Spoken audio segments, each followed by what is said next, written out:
Great. So, Huda Beauty is... Excuse me. My breath stinks really bad, too. I had, like, a tasty, zesty lunch. Anyway. Oh, what a treat for you. Hello, and welcome back to my channel. My name is hautemesstom, and today I have a very special guest for today's activities. I'll introduce her in a moment. Let's get to the activities first. So today we're going to be doing an anti-haul. But if you're new to my channel, I am currently on a no-buy, so like essentially everything is an anti-haul. So we're just going to discuss the releases and maybe say why we wouldn't buy them, but we can also talk about what we like, so it's just a general discussion of new releases. I'm labeling them as anti-hauls because I'm in a no-buy. So it always is. Anytime I'm talking about a new product, it's an anti-haul. That's the trick. That's the trick of it. So, that's the gag. This is my lovely friend, Tiffany. She's been on the channel before. This is her first time returning. Last time she was newly pregnant. And now I'm very pregnant. I just said pregnant like someone on Yahoo Answers. Like, very pregnant. Pregnant. Very pregnant. So I created a slideshow of a bunch of new releases. We're going to take a look at them one by one, discuss them. I like doing new releases with other people because it's more fun to like have a discourse about it as opposed to being like, sometimes whenever I'm editing anti-hauls or when I'm talking about new releases, it's like I say this seven times, I'll say that same thing. It's like I didn't even need to have 5 minutes. Everyone already knows. Yeah. Everyone already knows. So let's get to the first one if you want to tell the people what we are looking at. So we are talking about the holiday releases for Hourglass Cosmetics. Yeah, so they're doing 3 palettes, but my favorite thing that they've done is this bottom one. They are doing a medium deep like palette with a highlight. I don't know if one of them is a bronzer, but like a finishing powder. Essentially what they've been making for light skinned people for years and years and years. Here's why I'm very excited about this. Because tell me everything. I want this to sell well because I want to keep buying from Hourglass, and if they are not making any progress, then I feel like I shouldn't be supporting. Be a problem. Yes. So this is essentially for different skin tones, essentially. I don't think so. I think that bottom one is permanent. I don't think that's going to be a holiday release. But the other 2 are like their typical. Well, normally holiday they do releases, 6 pans. This one's 5 pans. I don't know why there's one baked one that is like weird. Longer. That is odd. I hate when brands do that because these are all face products. So if you want to give me a big pan, do 3. Give me a finishing powder, a blush, and a highlight, or a bronzer. These pans are very hard to get a brush into. A face brush specifically, and they're always face products. I don't know if you feel like that whenever you dig into your holiday. Yeah, and I use it with fair regularity. I feel like I use a smaller brush to sort of get the product on, and then I use a fluffier brush to disperse. Yeah, but, so, while I'm not interested, because like the other 2, those are all new shades though. The blushes are at least all new shades. In all of and then the holiday palettes. Okay. Which, it's interesting, the 2 on the one on the left, they're not marbled like they normally are, so I find that intriguing. Yeah, that is confusing. I am excited about these. I don't need them because famously last year Tom was a Christmas miracle and purchased one for me, actually, while we were both working at Sephora. Yeah. And I almost cried on the sales floor because of their generosity. I could not believe. So I don't know that I need this. Yeah, I'm not tempted by this, but I do, while I know that there's going to be a lot of shit thrown at Hourglass for like making a medium deep palette this late in the game, I kind of hope it sells. Better late than never. Yeah, but I also hope it sells well. I hope it, because I think their powders are so beautiful that everyone should get the opportunity to experience them. I would agree. So if this is the route they're going to go and they're going to have like just complexion for everyone, specifically powder, I will be very happy and I will feel better about like buying from them because like I don't focus on cruelty-free makeup, but like it'd be very nice to be like, oh, this is a brand I like and it is vegan and cruelty-free and all of these beautiful things that's also catering to everybody. So well. Because I find a lot of the time the brands that are like more cruelty-free, organic, vegan definitely don't cater to deep skin tones. It's like it's bad because like they'll be like it's like white then orange. And then that's all. That's about That's it. That's all they'll give you. We love representation. Definitely not going to buy. Definitely not tempted to buy. But so this is from Milk Makeup. They are launching a Hydro Grip Eye Primer and Concealer Primer. What does that mean? I don't know. Let me read the description real quick. So it's an invisible hydrating primer that smooths skin and locks down color to prevent creasing, fading, and smudging.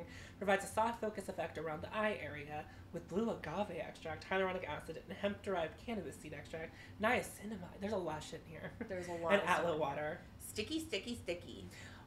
Okay, that's like good in theory. For an eye primer. In theory. Go ahead. I know you don't love the Hydro Grip family. I am indeterminate. Like, I'm not sure. Because when I tried it, my skin was having a lot of problems. So I was not entering it with my best foot forward, certainly. Mm-hmm. I know that a lot of people love it. Well, I revisited it recently, and I did not like my experience with it. So, but I also don't know what. Curious. I used half of it though. Like the bottle is half empty. Like what happened? Yeah. I'm wondering if there's. I used a brush, and I feel like I always use a sponge to put on my complexion at one point. I'm wondering if it just worked better with a sponge. Yeah, versus. I don't know. This does intrigue me. I'm a primer bitch. I'm a strong believer in primer. I am too. I hate people with perfect skin. They're like, primer isn't necessary. You just need to balance your skin. It's like, my skin's no, nice. bitch. Like, I do a lot of work on this skin, yeah. and I still need a goddamn primer. So don't come for me. Yeah, it's great if you don't. If you can skip that step and your makeup looks great. Like you should. If you don't need it, skip it. Right. We're all about consolidating on this channel. So, like, if you don't need it, yes, your collection shouldn't be bigger than it has to be. Right. But conversely, I have very tricky skin in specific areas, my eye being one of them. Mm-hmm. So I'd be curious to touch this, to like swatch. I would too. I would like, if there's ever like a small sample size, I would like want to buy that. Yes. Because one, eyeshadow primer takes forever to use, period. I have had the same Anastasia Beverly Hills eye primers that I got as Sephora rewards. I got 2 or 3 like many moons ago, and I'm still working through them to this day. I'm using. Remember that eye cream you got from? Oh my god, that really expensive bitch, Dr. Barbara Sturm. I am still working on that eye cream. Like there's like your eyelids aren't that big, babe. No, not that big. So I've like been using that Atelier eye primer, which I really love, and the MAC paint pots. But I have enough eye primer to last a very long time before I would even want to try this. But if it's sticky, like the primer is... that kind of was what, like... I think this will work. Curious. But I think that you would have... If it is just as sticky, it'd be one of those bases where you're like, I'm going to have to set the base before I put powder on top because it won't blend. Correct. So similarly, I have used, and I have still, the NYX like eyeshadow base. It's just a white cream product. Mm-hmm. That is like so stark white that it's nice because it really gets your brights, but you do have to like set it, obviously. Yeah. So I only use that on specific occasions. This though, this could have some potential. Because I imagine it will dry clear, so... Exactly, and I feel the niacinamide in this really... On your eyelids. Really, really curious. I'm not keen on it. Again... Yeah, we can let her live. We can. But just like when I think about niacinamide, it's like one of those ingredients that just like is a hot thing to say. It's like you had niacinamide in it, but it's like what does that even mean? Hyaluronic acid. Because I've seen it in like to advertise as something that brightens your face, something that exfoliates your face, something that does other things. I'm like, well, what is the truth? Like, do you know what I mean? Like, what is it doing? In my mind, it's exfoliate my eyelid. I don't want it. You know? In my mind, I would feel that they have enough in here that's going to provide like a blurring effect more than anything else. That's fine, but it's like I don't like that. Like whenever I found out that the Stay Naked foundation, the third ingredient is alcohol, and I was like, this is a lot of alcohol. That's a third ingredient. Yeah. That is unfortunate. Yeah. See, I assume it's going to be a small amount. But yeah. So we'll find out. Intrigued. Want to hear reviews. I'm ready to watch some reviews on this. I will seek out more information about this. Yes. Let's move on to the next one, which I sent you earlier in the week, but I think we had to talk about it here because it's wild. I mean, absolutely. So this is To Kill Eccentrico. Eyes to Kill? Sure. Eccentrico? Yeah. Ooh, I skipped that word. It's okay. I think that's why you were like, to kill? To kill. To kill? By by Armani Beauty. Use eye brush to apply the shades on your eyelids. Revolutionary. Thank you so much. And a blush brush to apply the rosy shade on the cheeks. Use your fingertips to apply the light shimmery shades on the high points of your face as highlighter. So you're gonna tell me this does it all? The way that they were like, it's the only palette you'll ever need. Actually? And they were like, the rosy shade, I see 3 to 4 rosy shades. I was gonna say. One is split between 2 different pans. Which, ma'am? Which do you mean? The highlighter is also split between 2 of the pans. It is also $117. No, I did not even see that. Yes, it's how much product is in here? Dollars. Not enough. Wow, okay. First things first. It is beautiful to look at. It is beautiful to witness and see. It is something that I would never use. There's something about the way that the colors just like, not blend. There is a hard stop to them, but like crystalline into the other shades where I'm like overwhelmed. How do you operate? There's not a match to be found if that's something that you look for in the palette. And truly, our gripe with the Hourglass holiday palettes are getting our brush into those small pans. And those are separate. No pans. No. Well, there are 2 pans, but they are chock full of just stuff. Yep. Just one on top of the other, layered. Like, I feel like if I just swirled a blush brush in the right pan, like, that's something.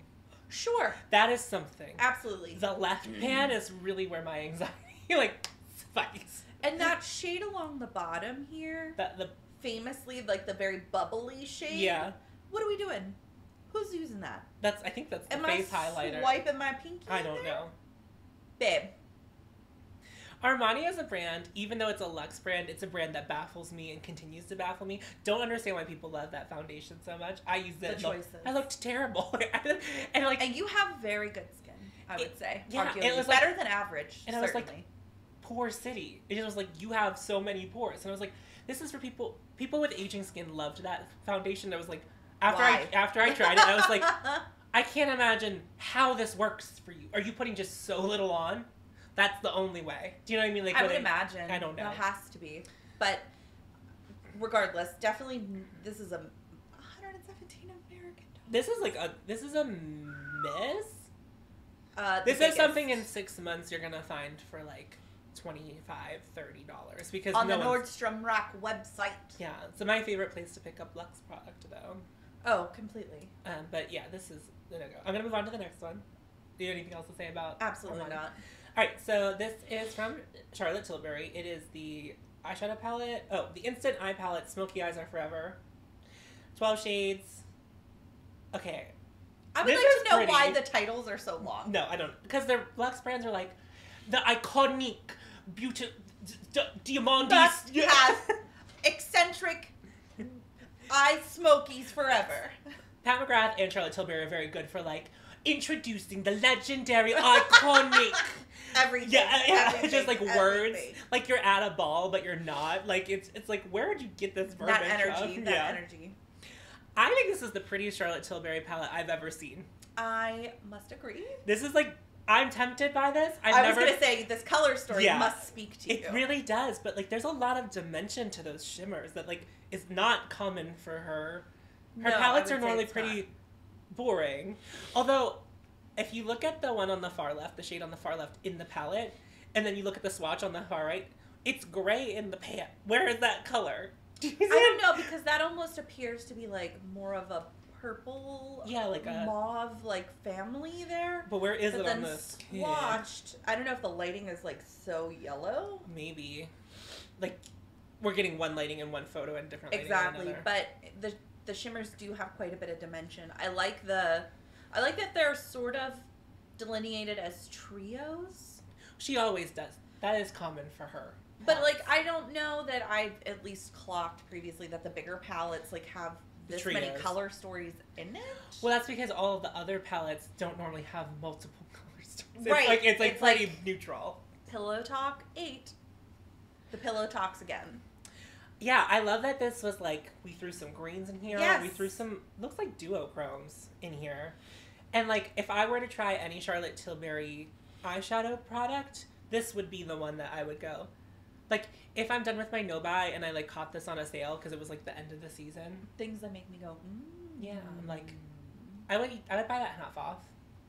I think I would also. Truly. Mostly because I'm curious about her formulas. I don't like Charlotte Tilbury. I don't think that I think she's a very exclusionary brand. Absolutely. I say that pale and deep. There's Both. There's just Correct. she has like nothing. Are you yellow undertoned? Because that's the only thing. This is who benefits from Charlotte Tilbury. Yeah, and the thing that always baffled me about this specific brand, and this is speaking like to personal experience, is like we had a coworker, Jenna, who was like Middle Eastern descent. So she had like most beautiful skin, the most beautiful skin tone.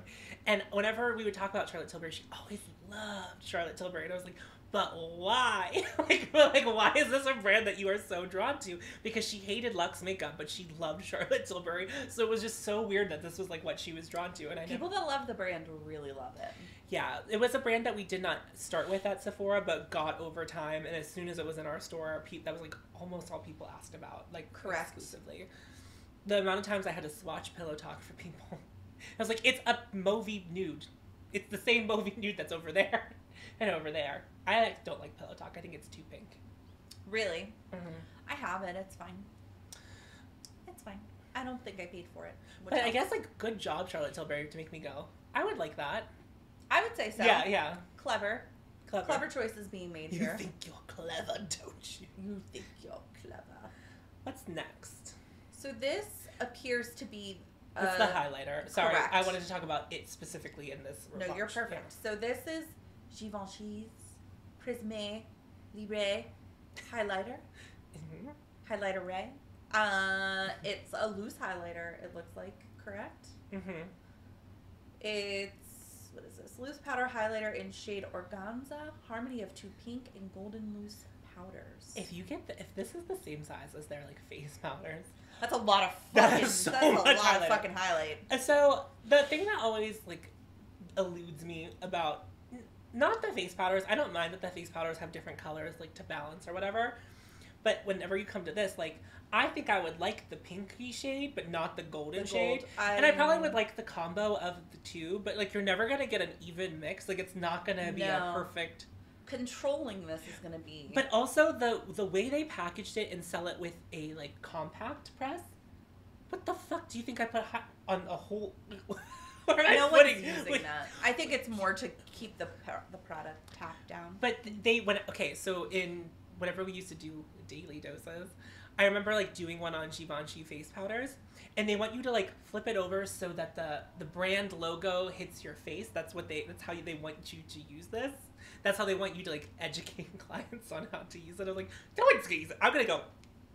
That's 100% gonna be the way that I use this. Right. How everyone's gonna use it.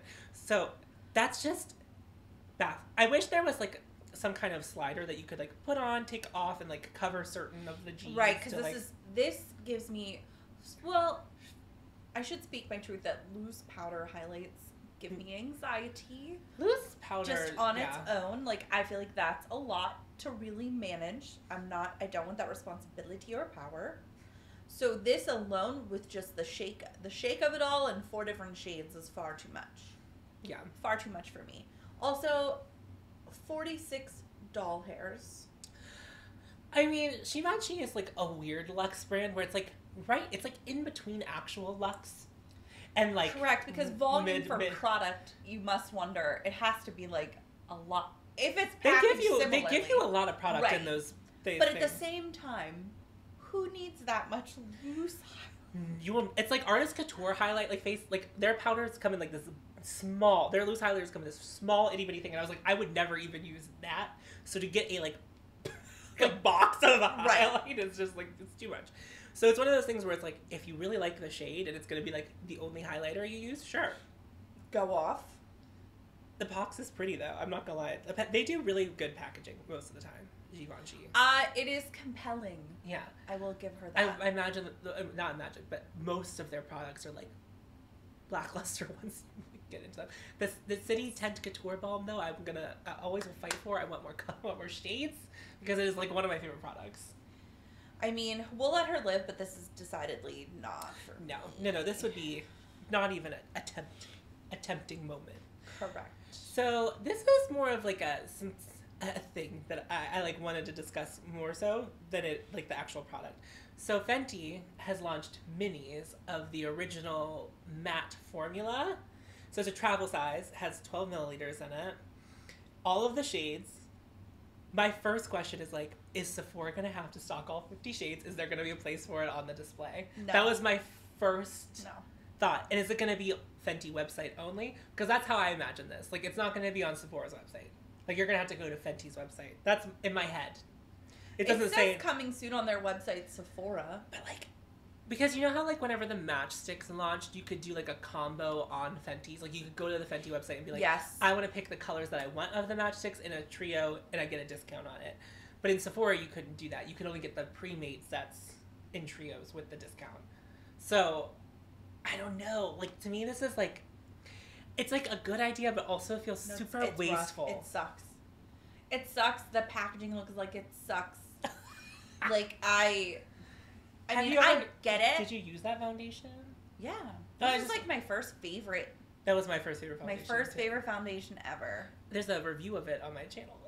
I love that. The day. I mean, we were all alive in the moment that was Fenty launching. Yes, yeah. And you know, living and dying and breathing. What a time. I would say that was like peak makeup obsession, collecting, like at its height. Yes, I like loved this foundation for what it was at the time. What it did for me. Because they launched these, I was like, I'm tempted to get a mini and like try it again because I don't know if I would like it. I don't know if I still have mine, but this is gonna be a challenge, sis. But I guess good for you for making minis so that it's like more accessible for more people to try. I assume that's like kind of the point. But yikes. Well, maybe this is like to curb the fact that Sephora isn't sampling anymore. Are they still not sampling? I think that things... last time I was there, I was talking to one of our former coworkers. Former because we're no longer there, not because she is no longer there. And she said it had to be something that had a pump. They would make you samples, but they are not doing fragrance samples ever again. I do know that because I was still there for that. Which also makes sense because that had to be very... But beyond that, if you've ever made a fragrance sample of something you didn't like, do so you want to smell like it all day? Because you're gonna. I would play the game where I did everything I could to not get it on my fingers. Oh, yeah. Also, specifically, most of the men's fragrances that we carried in our store sucked. And men always wanted to try the same 3. They're like, I heard about this one from my friend. Because that's apparently what men talk like in my head. I heard about this one from my friend. Let's move along. Now, this one was a video, but I like just screenshotted it. So they have a very beautiful shift. Like seeing them in motion was like very appealing. But of course, I just screenshot this. That makes sense. So this is Touch of Glam Beauty's Twisted Vivids Part 2. Yeah, and they are just multi-chrome. Multi-chrome brights. Singles? Yeah. I imagine you could buy them in like a set. I am compelled. Mm-hmm. Very much. I mean, I know I have access to the best duochromes that are existing. If I should need a duochrome, I can stop by and use one. But this is also very interesting. So shiny. They are, like, the reason that I stopped on them is that, like, with the collection that I have, I do not have colors that look like this. Because I did a pink eye look the other day, and I really wanted to use, like, a pink multi-chrome. But all the pink multi-chromes shift more than they stay pink, I would say. So I use them as toppers on top of another pink, so you would still see the pink coming through. Yeah. But, like, this pink on the bottom is, like, what I was looking for in my collection. That is my sexuality. Yeah. The pink on the bottom. 110%. It's so pretty. And I love that fiery orange-yellow shifting at the top is very pretty. I would say, like, the purple, everything in the middle I'm not interested in, but the 2 touchstone shaped, like the bookends. Yeah, like, I think they are. They look wet. They do look wet. Which intrigues me also. Yeah, like Tiffany just said, it's like I'm hard pressed to like find a multi-chrome that I find very interesting. The last time I found a new multi-chrome that I was like, I would like to buy that, they were like black based multi-chromes. They were like very smoky. And I was like, that is something I do not have. That's like a different perspective. Yeah. So that makes sense. So these are something that I would like, I'll keep my eye on this brand. Like I might come back to these whenever if there's a sale. Yeah. Yes. Okay, okay, I wanted to talk about this. Okay, so these are from Makeup Forever. It's like part of their holiday collection. There's more to it, but this is what I snagged. These are the Makeup Forever Rouge Artist Metallic Lipsticks in 12 shades. I'm so sorry, sweeties. We've set the phone down. Okay, so Makeup Forever is a tough brand. Makeup Forever makes beautiful products, but they do not have exciting packaging. They do not have exciting advertising. So I sold their foundation a lot because I think it's like the perfect starter foundation for someone who would come into the store and be like, I don't understand foundation. I'd be like, this one has a skin finish. It looks very natural on your skin. If you don't like this, we might want to go more matte. You know, if you feel like you look shiny, or if you feel like you're not luminous enough, then we will like move to a luminous foundation. But it's like a great starting point for someone to be like, putting this on their face regularly, taking a look, seeing what they like about what they don't. It's just a very good midpoint. So every time they launch something, I'm like, please be good. Because I want them to be a brand that exists. Because for makeup artistry specifically, sure, they're a very good brand to like resort back to. Like the HD Forever foundation is something that's commonly used on like movie and TV sets. It's like one of the go-to foundations. It just sucks that they like don't have like a commercial marketability. However, who is buying metallic lipsticks? And I'm not reading you if that's something that you really enjoy, but on the mass, like I'm gonna go, even if I was gonna buy a metallic lipstick, it's not gonna be from a major brand. I'm gonna go to an indie brand that has something, a twist to it. Do you know what I mean? Something interesting. But also like, they always sell metallic lipsticks. They always like put a twist on them to like almost sell them to like an older market. And like the last person who wants shiny shit on their face is a consumer that has touch and go lip texture. Do you remember the lip product they released? I think you might have still been there. With the long container? Why? Does this not look like the same product, just in different packaging? I don't think they had. These have glitter. They're like. Didn't those long necked babies have? They were just that was a rebrand of their cream lipstick. They made the packaging so huge so you would like not forget that you had it when you rolled open your drawer. They took up so much space.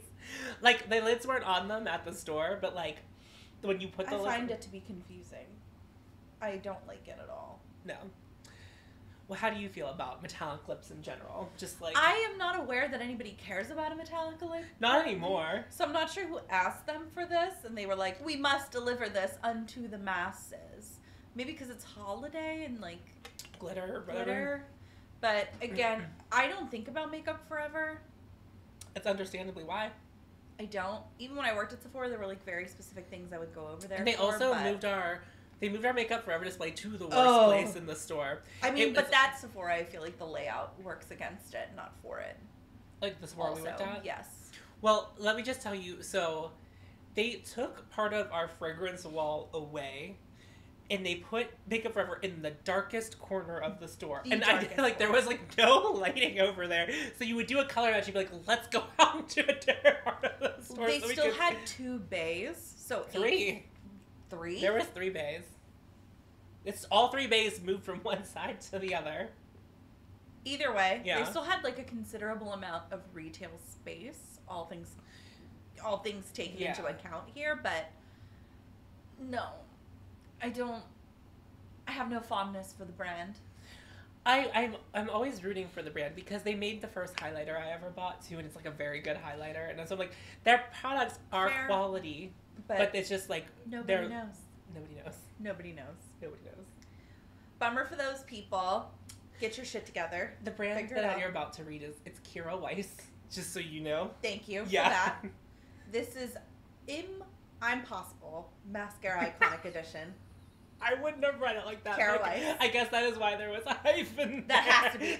Did you hear me almost pronounce it like the word? But so I didn't caption this, but there was like marketing of the tube beforehand, and they are marketing this as the first organic mascara.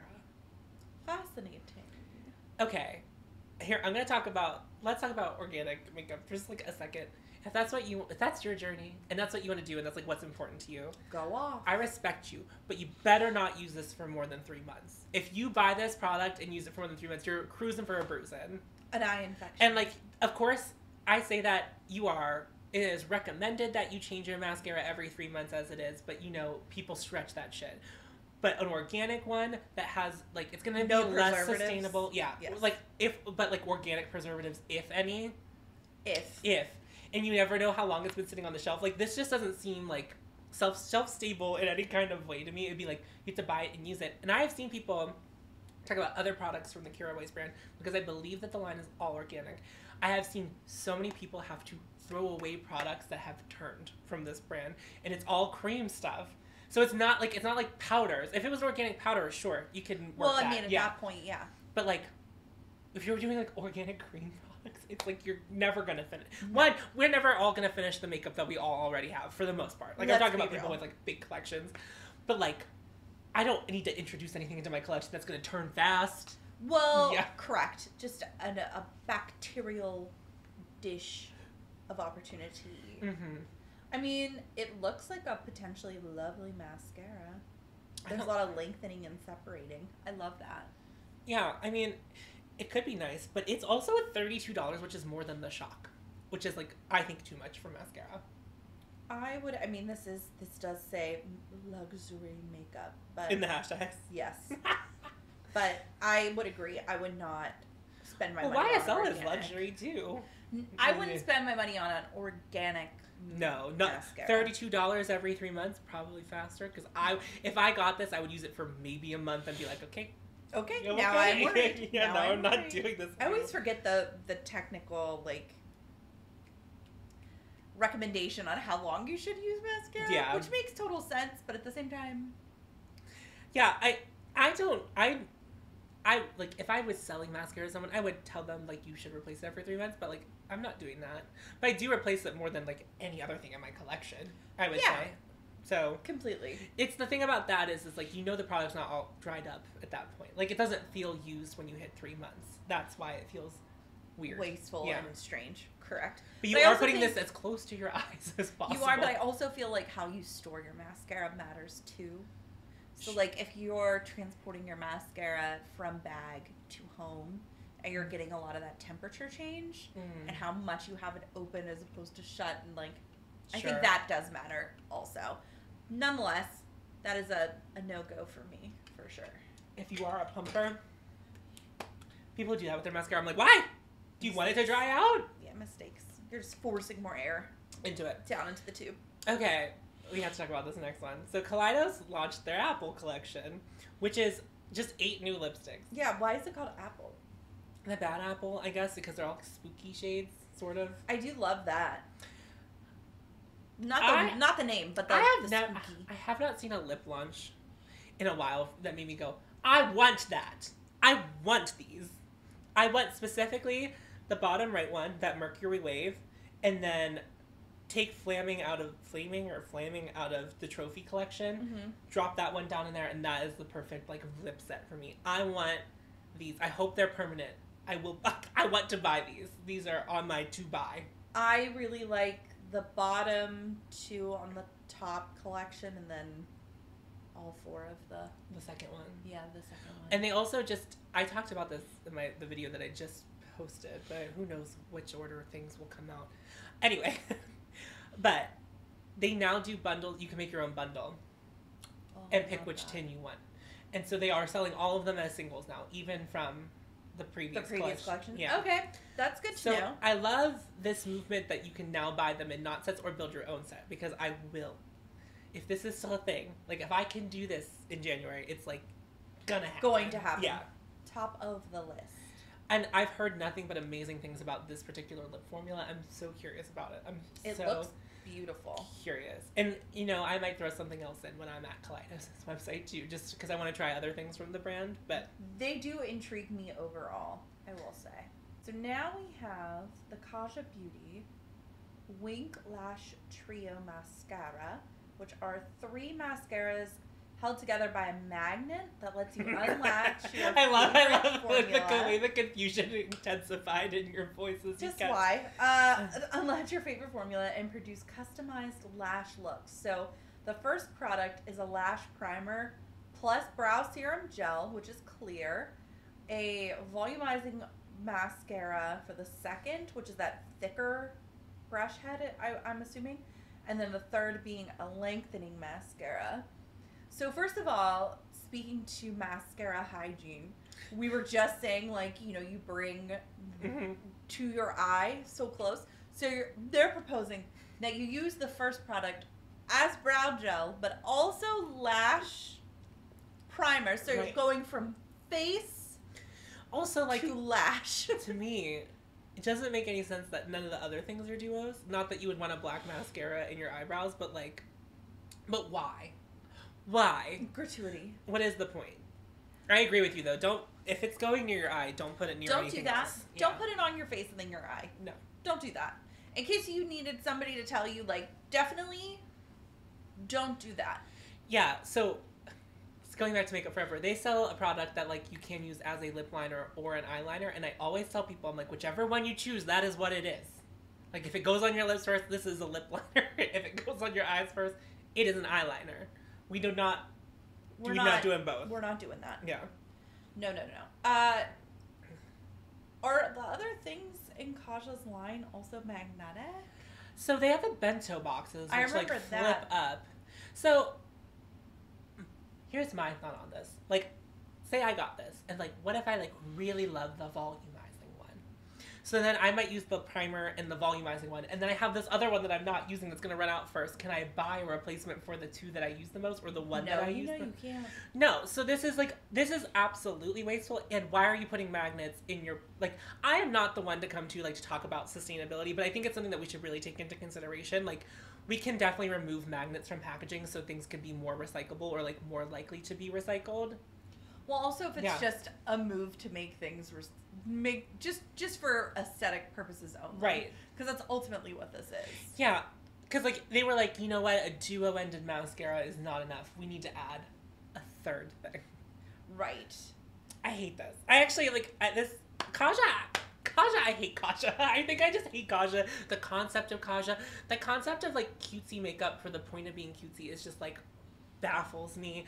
Like, it's just like, okay, I'm gonna stamp a heart on my face. Do you know how hard that shit is to blend? Once you get that heart on your face, it, like, doesn't blend. I, pre-pandemic, I remember we got it in store, and I, like, went ba-doop, and I, like, tried to blend out the heart, and I was like, it certainly isn't happening for me. And, like, I mean, there obviously is a market for it, because I think Kaja does really well. And I think it's for younger people. I've also heard that they're, like, they're very sparkly, shiny shades really perform well. But, like, well, good for them, but this is wasteful. Yeah. Largely, the brand comes off wasteful. Yeah. I think. I hate it. Okay, so they are launching a new lip balm. So it takes inspiration from Wishful, the same ingredients as the original formula. So soy, licorice, hyaluronic acid, but also organic honey and manuka honey for ultra-nourished lips. Nourishing formula that keeps lips hydrated smooth while giving them a shiny, plump finish and has a sweet honey scent. I'm curious if the original one is vegan and they've now made a non-vegan version of a product that aren't. This would be distinctly non-vegan. Yeah, this is distinctly non-vegan. Again, I don't think that either one of us, like, vegan specifically is something that's important for us in makeup. Like, I don't mind using products that have honey in them, so especially if it's, like, responsibly sourced and, like, is, you know, promoting well-being for the bees.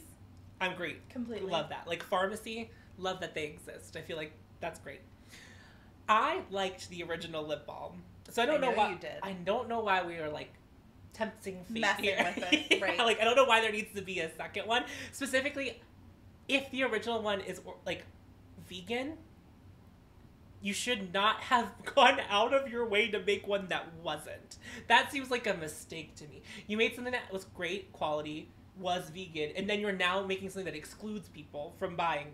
I don't understand. Right. I just, like, don't understand. Did you not like the original formula? Are you trying to get rid of the other one? Like, that's different. Like, if you're like, we reformulated it and added honey because we felt like our original one was missing something, but the original one is perfect. Like, it's a very good lip balm. It's expensive. Like, I won't buy it again. But I am shuddering to consider what a sweet honey scent means to Huda. Ooh, yeah. Her scent. Famously, Huda's stinky. Well, if it's taking inspiration from Wishful, that has no fragrance in it. Which makes no sense. That you have two brands, one that is the most artificial bullshit that you've ever smelled and looked at and touched, and then the other brand is like, it's clean. It's like, no, what? It's not. I don't understand. What? Make it make sense. Yeah. I just wanted to shit talk that for a second because I liked the original. I was like, I'm very down for that. Let's talk about this next catastrophe. Yeah, this is the Cushion de Beaute Refillable Foundation by Gucci. And that sure is a cushion foundation. It comes in 6 shades. Or 7. 7, I think. 6. Oh, wow. Okay, let's start with a nice thing before we like the really. The packaging's pretty. It's beautiful. This packaging so is pretty. Beautiful. Allegedly, it's going to give you 24-hour hydration. It's a lightweight foundation. I'm so sorry. I love cushion. I do love cushion foundation. That shit ain't lasted more than 8 hours. No. I don't care. I don't care what it is. It is definitely good for like a photo, videos, like a very nice looking on your. Yeah, you look really good in cushion foundations, but like it is not for longevity. You are not doing this for the all day. No. $56 for 6 shades. I mean, I can't really say anything because like the Tom Ford cushion foundation was originally $150. I just don't buy. I don't buy into the cushion foundation movement. I mean, I understand what you're saying. Like, it does perform. It does what it does what it needs to do. I'm glad I got to try the Tom Ford one because it made me really appreciate cushion foundation. I really like it. Like, I will buy a cushion foundation once that one is like dried up. But I'm also wondering, how long will a cushion foundation last? So the next time I buy, like, mine's still juicy. But it's like recommended that it's like it be the foundation that you are using until it is dry.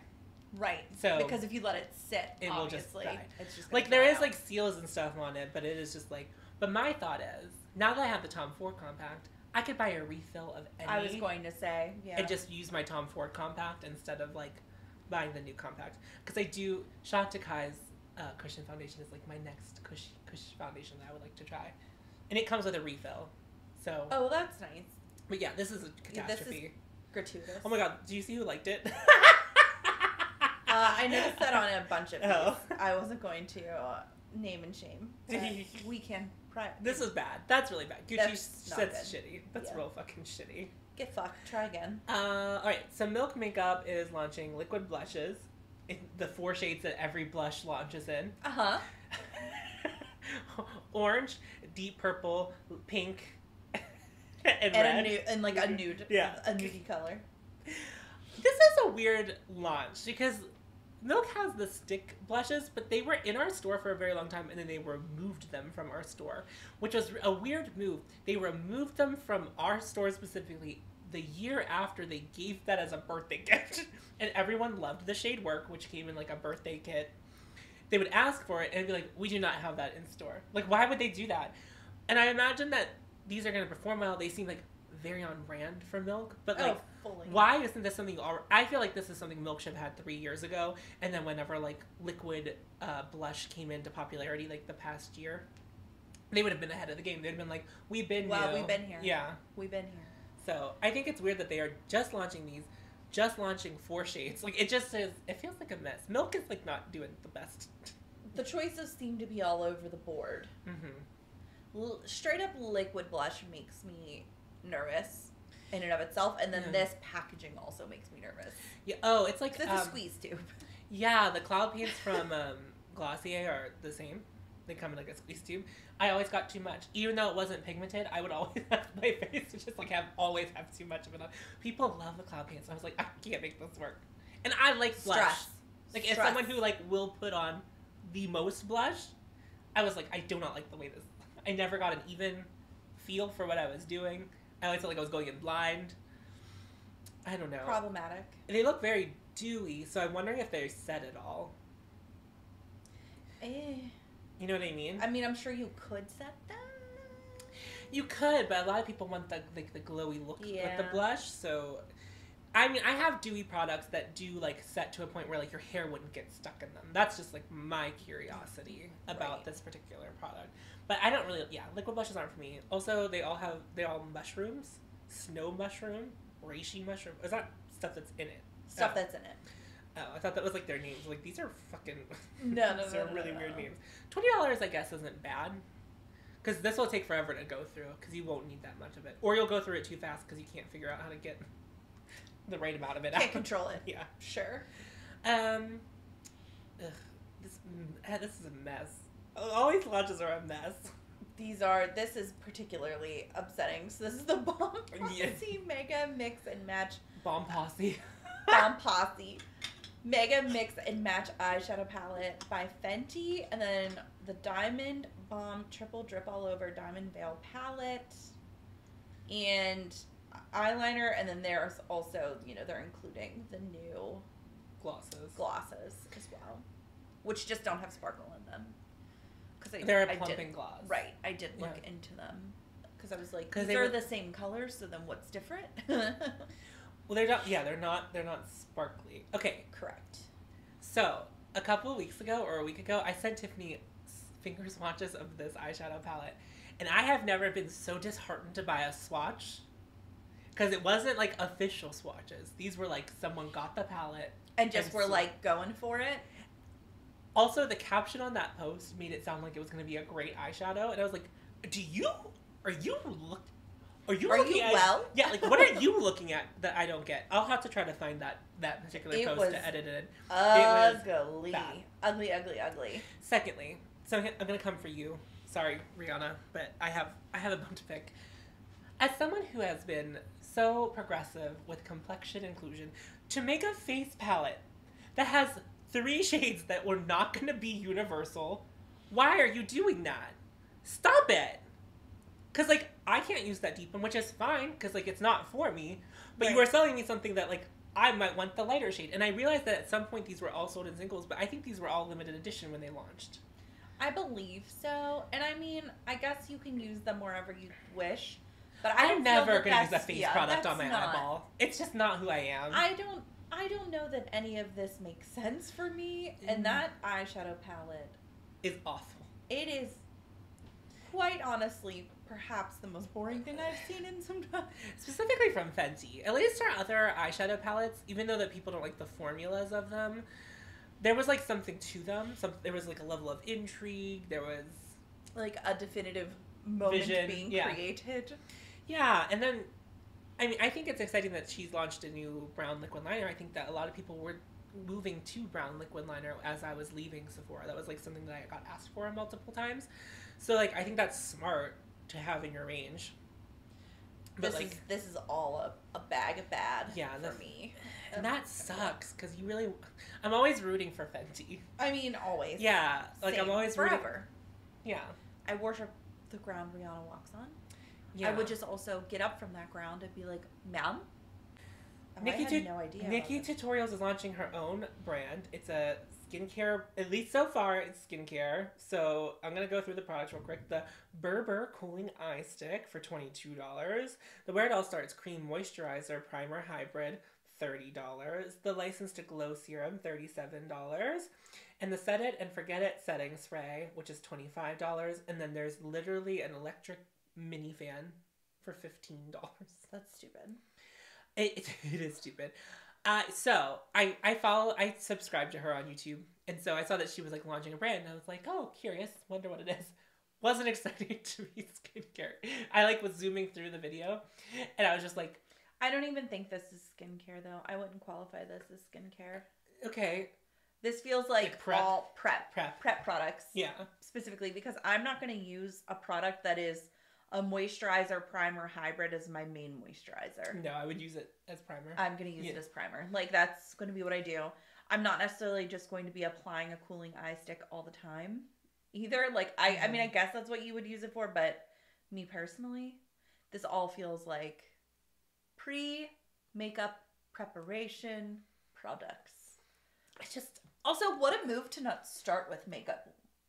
For her, she's done a lot of, like, collabs, I think, so maybe that was, like, why she was like, well, I don't want to start. I don't know, like, I don't know. I'm, like, happy that she, like, did something, like, that she wanted to do something and, like, took the initiative to make something, but, like, this really can miss me. It's, like, I don't know. Well, I think you and I can both appreciate the idea of, like, a prepping moment, especially you. I love a prep. You use when you said you prime your face, you use different primers on different parts of your face. I do. You always do. You have, like, a whole setup specifically for, like, prep. But like this feels like, I don't know about Nikkie Tutorials fan base, like this resonating with them. I think that's a good question. Because like when I think of prep, we were all at Sephora, we were big about prep. Like sit them down, get them prepped, which would be like you would start getting their skin like plumped and fresh, ready for the makeup artist to apply makeup. It just feels like very industry feeling to me. It's not like a consumer-y thing. Right. And I mean, that's a good point too. Yeah. Because the price point is fine. I don't think it's it's not expensive. like out of control or anything. I don't need it. So I'm not sure. I don't know. I'm not sure who does. I always feel like Nikkie's audience has to trend a bit younger. No? I would think so, but I think that I was looking at my analytics and they made me very happy. Everyone is over the age of 25 that watches me. And I was like, I have found my calling. I found the people that the people that needed to find me have found me. It's like 25 to 40. And I was like, good. Love that for me. Love to see it. But I would never want the people who like follow and take my advice to be that young, because I don't have the skin of an 18-year-old, nor the interests of an 18-year-old. We do not share the perspective. Right. But when I see it and I think it's good and it's not for me, I can like definitely see that. You're right. I don't know who Nikkie is selling this. Whenever we sat down in marketing, we're like, I want to create a brand that like does, like the products are this, this, and this. My target market is my following, which is like 18 to 25. That would be my guess. Like, or maybe 15 to 25 would be like a lot of Nikkie's. But like, she was there at the beginning, so I think everyone aged with her. Like, I don't know that Nikkie's getting a lot of like new followers. Maybe. You know, it's hard to tell. She did host Eurovision and she was on Ellen. When she came out, I'm sure she got like an influx of followers as well as I'm sure an influx of unsavory things too. I don't wish her ill. I would love to see her thrive, but a little confused. It is interesting to see the people making brands, because I imagine that like Nikkie might be a little bit tired of producing YouTube content. I'm not trying to speak for her, but like when you can shift focus, you diversify for a reason, right?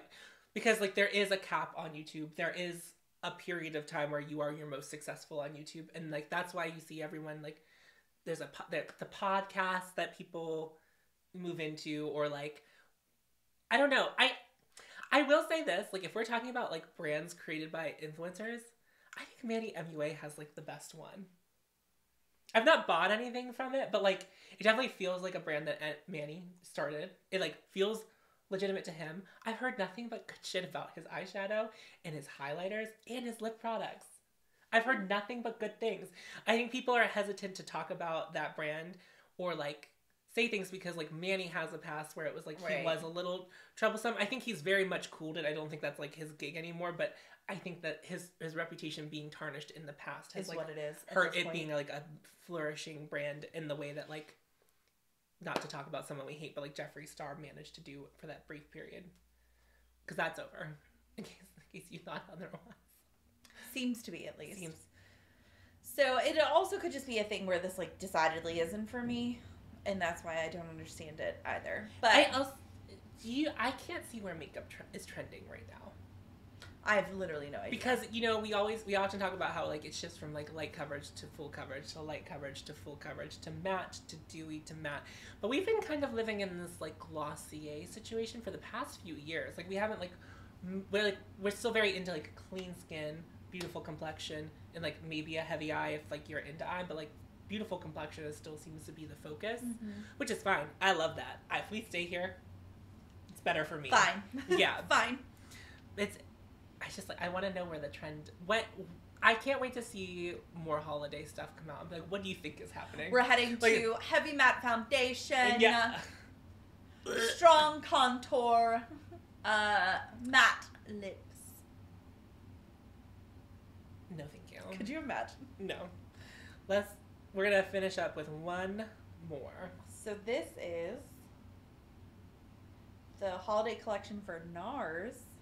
Which includes Unwrapped Orgasm Blush Duo Gift Set, which contains Orgasm and Orgasm X, Pleasure Seeker Afterglow Lip Balm gift set, including Orgasm Clean Cut Turbo Orgasm X, Unwrapped Mini Eyeshadow Palette gift set, and then Endless Orgasm Mini Orgasm Blush. Lots of orgasms. Well, of course, there always is, isn't there? Okay, so I put this on here because Nars does a face palette every year, and there are people who buy it every year. Now, I'm going to call out someone who has been on my channel. I know Miss Lena will normally buy the Hourglass palette. Mm-hmm. Why are we buying the same face palettes every year? Like, I need someone to sit down and, like, tell me why. Did you use up the last one? No, I know you didn't. like I know for sure that palette still has more powder than you need for the next 2 years. That is a good question. I'm not really sure. I don't know who buys Nars. I mean, that's not true. While working at Sephora, the people that bought Nars were middle-aged individuals. Yes. Specifically. I would say so. Or young people looking for a very specific product. Correct. Yeah. I would take people over to their lipsticks occasionally because they offered many finishes, like, within that, like, nude family. Yeah. So it was nice to, like, kind of let people try similar colors and different finishes so they could kind of try them. Mm-hmm. And then people would occasionally come in and be like, I need the orgasm blush. And I'd be like, great, it's right there. And they're like, it's chunky glitter. And I'm like, it's always been. Yeah. like that was always, like, my favorite revelation. Wow, it's really shimmery. I'm like, yeah, it is. Correct. The way that, like, it's always, like, prepped as, like, this, like, sold as, like, it's the universal shade. I'm like, is it?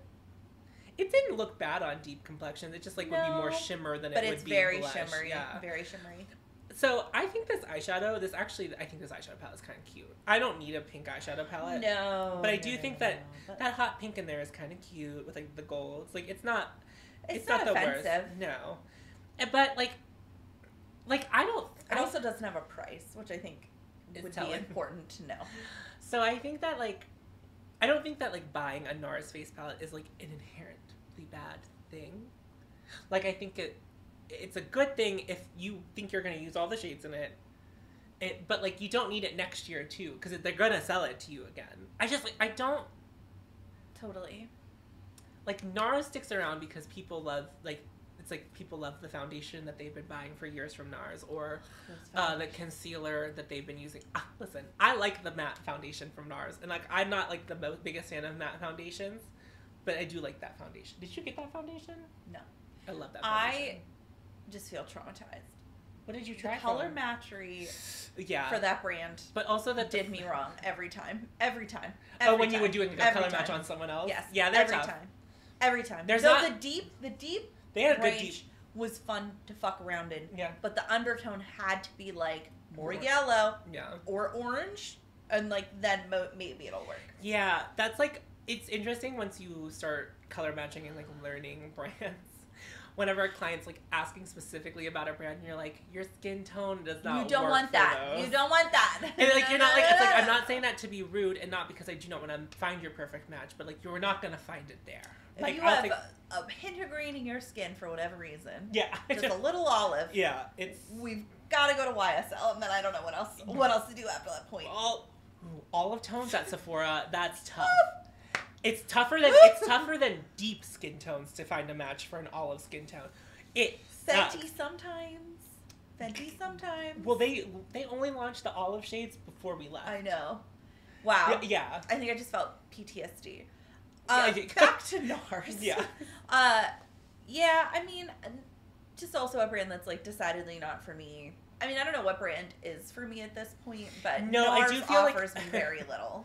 I do feel like brands are, like, betraying us and themselves somehow rapidly.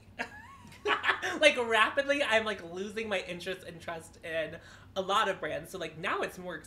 You know how, like, a lot of launches used to be exciting to me? Now I get very excited about, like, I'm excited about dark lips from Kaleidos. Like, that is, like, what I am specifically excited to partake in soon.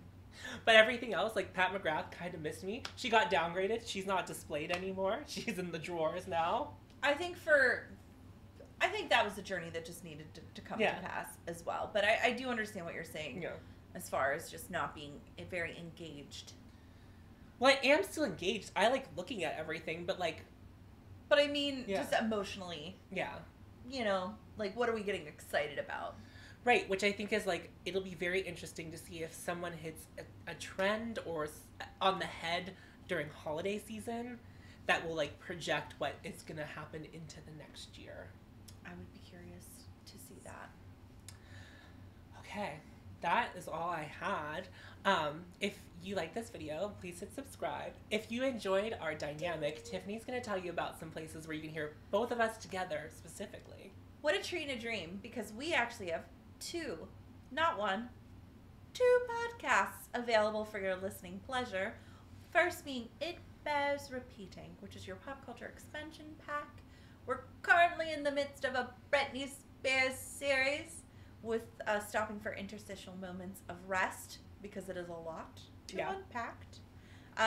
We also speak on Rec Collect, which is a Patreon-only podcast. We do have a free feed, so if you'd like to try before you buy, please search for us in your favorite podcast app of choice. Yeah. And then you also have another podcast. I do. That I am famously not involved in. No, I also am on Messy Mondays, which is just me and a friend talking, which is like the ideal podcast. We don't normally have a destination. We give advice. That's, as Zach calls it, the crux of our podcast. But we are not like exclusively an advice podcast. It's just like the last thing we finish with is like advice and thoughts, general like thoughts. We actually, it's like very light and fluffy, and then like we seriously will answer like the problems at the end. It's like a nice tonal shift. You get both sides, but it's your cure for the weekend. By the way, that's our tagline. But hit the subscribe button, please. Rub a dub dub, like comment and sub. To steal from, is that Joshua's? That's not someone else's, is it? I believe Joshua co-opted it from somewhere, but now it's... So I'm sorry to whoever that person is. Yeah, sorry to you. But we're done. We're gonna see. So, friends. Thanks. Friends.